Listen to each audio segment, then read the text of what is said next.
আমি যদি দেখি আমার বাবার উপর কষ্ট আসতেছে, আমি যখন এখান থেকে দেখবো আমার বাবার কষ্ট, তখন সন্তান শান্তিতে থাকতে পারে না, সন্তান অসুস্থ হয়ে যায় কি যায় না।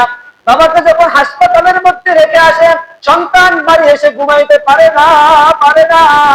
সন্তান মনে মনে ভাবে, আহারে আমার বাবাকে হাসপাতালে রেখে এসেছি, আমি 2 দিন ছিলাম, আমার শরীর এখন ক্লান্ত হয়ে গিয়েছে, বাড়িতে আসলাম একটু রেস্ট নিব, কিন্তু সন্তানের রেস্ট নেওয়া হয় না।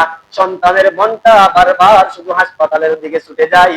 কারণ কি, হাসপাতালের মধ্যে সন্তানের বাবাকে অসুস্থ অবস্থায় রেখে আসছে, এই জন্য ওই সন্তানের কাছে ভালো লাগে না। ঠিক তেমনি ভাবে উলামায়ে কেরাম যখন দেখেন, নবীগণ যখন দেখতেন তার উম্মতিরা জাহান্নামের দিকে চলে যাচ্ছে, আল্লাহর ভয়াবহ আযাবের দিকে চলে যাচ্ছে, কোন নবী আর সুস্থ থাকতে পারে না, কোন ইমানদার সুস্থ থাকতে পারে না, হক্কানি কোন উলামায়ে কেরাম আর সুস্থ থাকতে পারে না।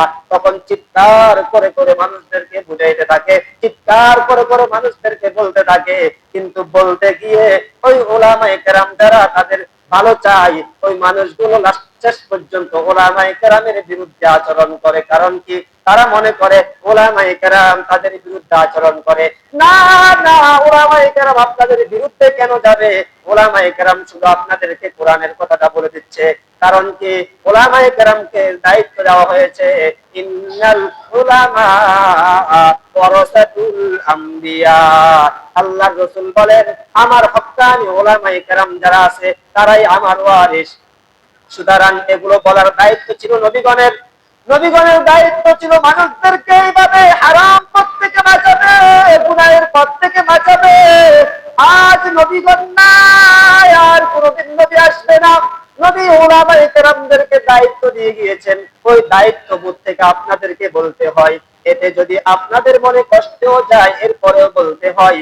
নিজের দায়িত্ববোধ থেকে বলতে হয়, নিজের দায়িত্ব পালন করতে গিয়ে বলতে হয়। এতে যদি আপনি আমাকে শত্রু মনে করেন, করতে পারেন।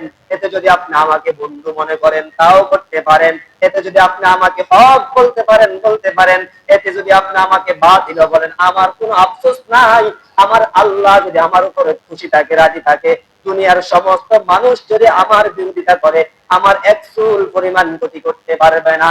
এই জন্য কবি বলেন, সারা দুনিয়া হো মুখালিফ, कुछ नहीं नुकसान है, गम नहीं है, डर नहीं है, जब खुदा রহমান है।